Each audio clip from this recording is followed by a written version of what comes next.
Hi, hello, namaste. Welcome to 48 Frames Malayalam. ഇന്ന് ഞാൻ സംസാരിക്കാൻ പോകുന്ന ടോപ്പിക്ക് എല്ലാ ഫ്രഷേഴ്സിനും യൂസ്ഫുൾ ആവുന്ന ഒരു ടോപ്പിക്കാണ്. നിങ്ങളിപ്പോൾ കോളേജ് കഴിഞ്ഞ് ജോലിക്ക് വേണ്ടി അന്വേഷിക്കുന്ന ആൾക്കാരാണെങ്കിൽ ഈ ഒരു വീഡിയോ നിങ്ങൾക്ക് ഒരുപാട് യൂസ്ഫുൾ ആയിരിക്കും എന്ന് വിശ്വസിക്കുന്നു.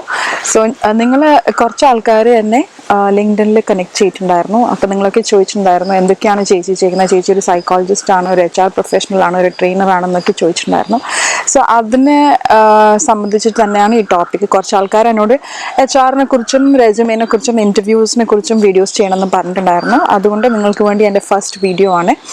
എങ്ങനെയാണ് നിങ്ങൾ ഒരു റെസ്യൂമെ എഴുതി നിങ്ങളെ പ്രസൻറ്റ് ചെയ്യേണ്ടതെന്നുള്ളതാണ് ഇന്നത്തെ ടോപ്പിക്ക്. അതോടൊപ്പം തന്നെ നിങ്ങൾക്ക് ഈ ബാക്ക്ഗ്രൗണ്ടൊക്കെ ഇഷ്ടപ്പെട്ടോന്നും കൂടി എന്നോട് പറയണം. നമ്മളൊന്ന് ട്രൈ ചെയ്തതാണ്, പുറത്ത് വന്നിരുന്ന് എങ്ങനെയുണ്ടെന്ന് നോക്കാമെന്ന് വെച്ചാൽ ഫസ്റ്റ് ടൈം ഒരു ട്രൈ ആണ്. നിങ്ങൾക്ക് ഇഷ്ടപ്പെട്ടെങ്കിൽ കമൻസിൽ പറയണം കേട്ടോ. സോ ഇന്ന് ഞാൻ സംസാരിക്കാൻ പോകുന്നത് റെസ്യൂമിയെ കുറിച്ചാണ്. ചില ആൾക്കാർ അതിനെ റെസ്യൂം എന്നും പറയും, ചില ആൾക്കാർ അതിനെ റെസ്യൂമെ എന്നും പറയും. നമ്മൾ ഒരു അണ്ടർ ദ ബ്രിട്ടീഷ് റൂൾ ആയതുകൊണ്ട് നമ്മുടെ ഒരു ഇന്ത്യൻ ഇംഗ്ലീഷ് കുറച്ചും കൂടി ബ്രിട്ടീഷിൻ്റെ മുകളിൽ ഇൻഫ്ലുവൻസ് ആയതുകൊണ്ട് നമ്മൾ UK ഇംഗ്ലീഷ് എടുക്കുകയാണെങ്കിൽ അതിനെ റെസ്യൂമെ എന്നാണ് പറയുക. സോ റെസ്യൂമെ കുറിച്ച് ഞാനിന്ന് സംസാരിക്കാൻ പോവാണ്. ഇത് ഫ്രഷേഴ്സിന് വേണ്ടിയിട്ടുള്ള ഒരു എന്താ പറയുക ഗൈഡ് ലൈൻസ് ആണെന്ന് പറയാം. സോ നമ്മളിപ്പം കോളേജ് കഴിയുമ്പോൾ തന്നെ നമ്മൾക്ക് അത്യാവശ്യമുള്ളൊരു കാര്യമാണ് ഒരു റെസ്യൂമെ ഉണ്ടാക്കുക എന്നുള്ളത്. ഇപ്പം നമ്മൾ കോളേജിൽ പഠിക്കുമ്പോഴൊക്കെ ഇല്ലെങ്കിൽ നമ്മുടെ ഒരു സ്കൂളിലോ കോളേജിലോ പഠിക്കുന്ന സമയത്ത് നമുക്ക് എല്ലാവർക്കും ഒരു ഫങ്കി ഇമെയിൽ അഡ്രസ്സ് ഉണ്ടാവും. അതിനെ നമ്മൾ എടുത്ത് മാറ്റുക. നിങ്ങളൊരു ജോലിക്ക് അപ്ലൈ ചെയ്യാൻ പോകുന്നുണ്ടെങ്കിൽ പഴയ ഇമെയിൽ, നിങ്ങൾ ചിലപ്പോൾ ഒരു ഡാൻസർ ആണെങ്കിലോ ഡാൻസർ വിഷ്ണു എന്നോ അങ്ങനെ എന്തെങ്കിലും പേരുണ്ടെങ്കിൽ അതിനെ ഒന്ന് മാറ്റുക. കുറച്ചും കൂടി പ്രൊഫഷണൽ ആയിട്ടുള്ള ഒരു മെയിൽ ID ഉണ്ടാക്കുക. സോ നമ്മൾ ഒരു HR ട്രെയിൻ ചെയ്യുമ്പോൾ അല്ലെങ്കിൽ എൻ്റെ കയ്യിലൊരു റെസ്യൂമെ വരുമ്പോൾ എന്തൊക്കെയാണ് നമ്മൾ നോക്കുക, അല്ലെങ്കിൽ എന്തൊക്കെയാണ് നമ്മൾ കൺസിഡർ ചെയ്യുക ഒരു റെസ്യൂമെയിൽ എന്നുള്ളതാണ് ഞാൻ നിങ്ങളോട് പറയാൻ പോണത്. സോ ഒരു റെസ്യൂമെ ഉണ്ടാക്കുമ്പം ഫസ്റ്റ് ഓഫ് ഓൾ അതിനൊരു കോളം ഉണ്ടാവും.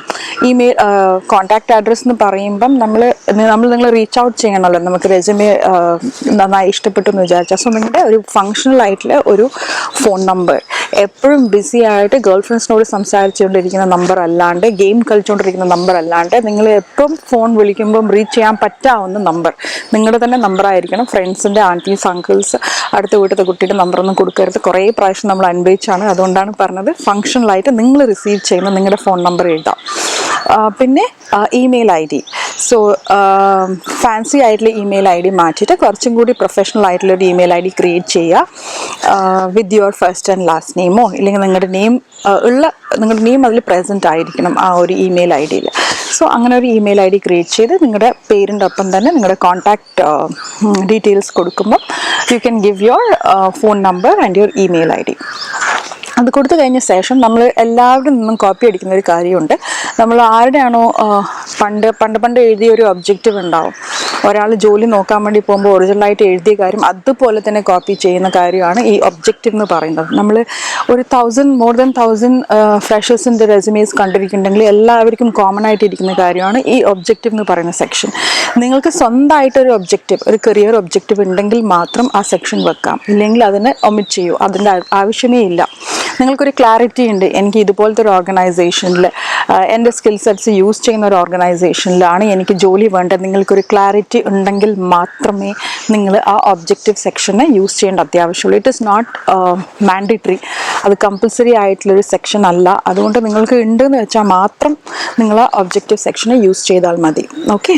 അപ്പോൾ അടുത്ത് നിങ്ങൾക്ക് മോസ്റ്റ് ഇമ്പോർട്ടൻ്റ് ആയിട്ട് വരുന്നത്, എല്ലാവരും എഴുതുന്നത് നിങ്ങളുടെ ക്വാളിഫിക്കേഷൻസ് ആയിരിക്കും. ബട്ട് ക്വാളിഫിക്കേഷനേക്കാളും ഇമ്പോർട്ടൻ്റ് ആണ് നിങ്ങൾ എന്തെങ്കിലും ഇൻറ്റേൺഷിപ്പോ ഇല്ലെങ്കിൽ നിങ്ങൾ അപ്ലൈ ചെയ്യുന്ന ജോലി എന്താണോ അതിന് കണക്റ്റഡ് ആയിട്ട് എന്തെങ്കിലും ഒരു എക്സ്പീരിയൻസ് ഉണ്ടെന്ന് വെച്ചാൽ അതിനെ ഫസ്റ്റ് മെൻഷൻ ചെയ്യാം.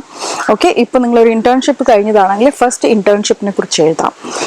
ഏത് കമ്പനിയിലാണ്, എത്ര മാസമാണ് അല്ലെങ്കിൽ ദിവസമാണ് നിങ്ങൾ ഇൻറ്റേൺഷിപ്പ് ചെയ്തിട്ട് ജോബ് എക്സ്പോഷർ ഉള്ളത് എന്നുള്ളതിന് നിങ്ങൾ ഹൈലൈറ്റ് ചെയ്ത് അതിന് ഫസ്റ്റ് എഴുതാം.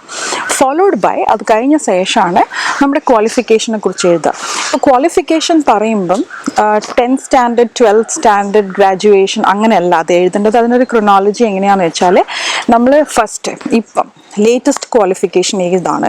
ഇപ്പം നിങ്ങളൊരു BCom BE BA എന്താണോ ലാസ്റ്റിലെ ക്വാളിഫിക്കേഷൻ അതിന് ഫസ്റ്റ് എഴുതുക, followed by 12th and 10th. അങ്ങനെയാണ് അത് വരേണ്ടത്. നിങ്ങളുടെ ലാസ്റ്റുള്ള ക്വാളിഫിക്കേഷൻ, ലാസ്റ്റ് എന്ന് വെച്ചാൽ ഇപ്പോൾ റീസെൻറ്റ് പാസ് ഔട്ട് ചെയ്ത ക്വാളിഫിക്കേഷൻ്റെ മുകളിൽ എഴുതാം the year of passing and നിങ്ങളുടെ ഗ്രേഡ്സ് എഴുതാം.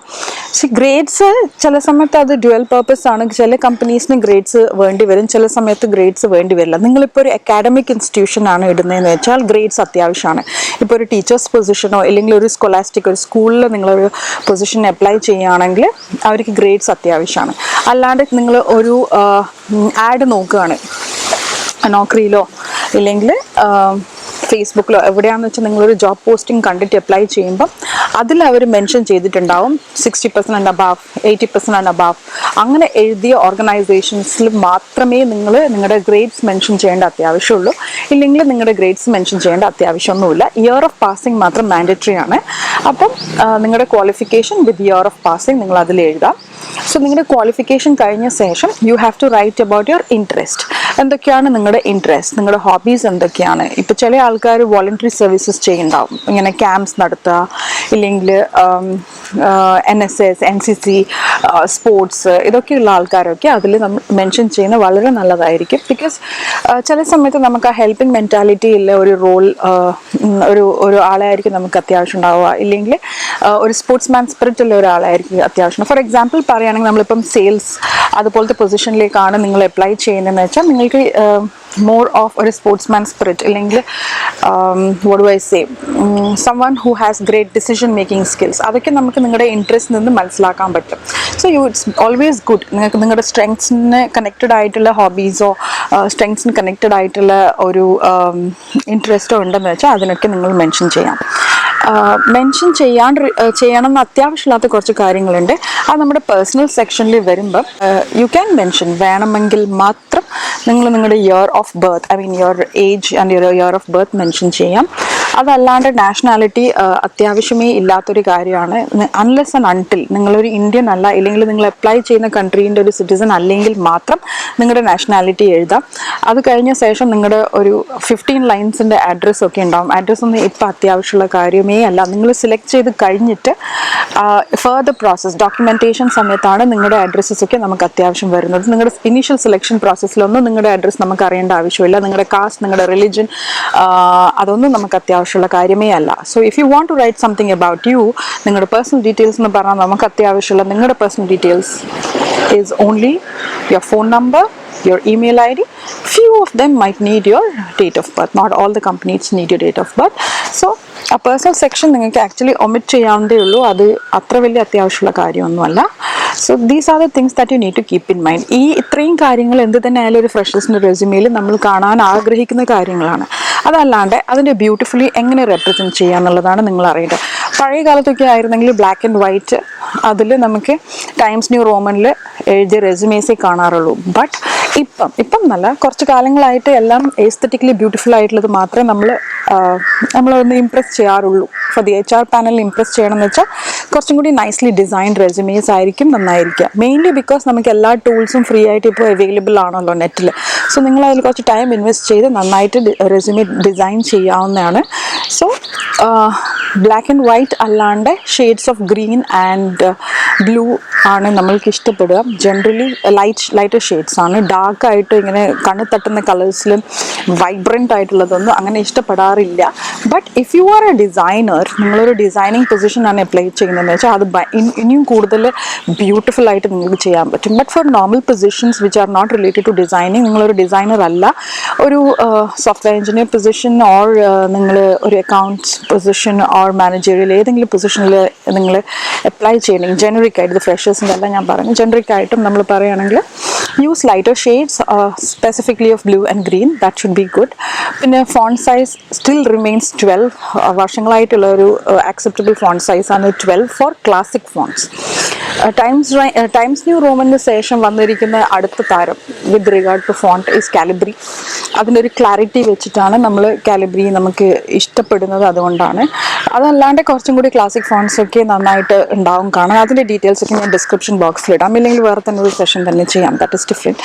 So fonts you can limit to Calibri with size being 12, and this is for the content, but നിങ്ങൾക്ക് വേണമെന്ന പോലെ തന്നെ അതിൻ്റെ ഹെഡിങ്സ്, നിങ്ങൾക്ക് ഹെഡിങ്സിനെല്ലാം you can increase the size and make it bold, italic വേണ്ട, bold and increase the size would be really good. So അങ്ങനെ നിങ്ങൾക്ക് ചെയ്യാവുന്നതാണ്. എന്നാലാണ് അതിന് കാണാനൊരു എസ്തെറ്റിക്കലി ബ്യൂട്ടിഫുൾ ആയിട്ട് നമുക്ക് പ്രസൻറ്റ് ചെയ്യാൻ പറ്റും.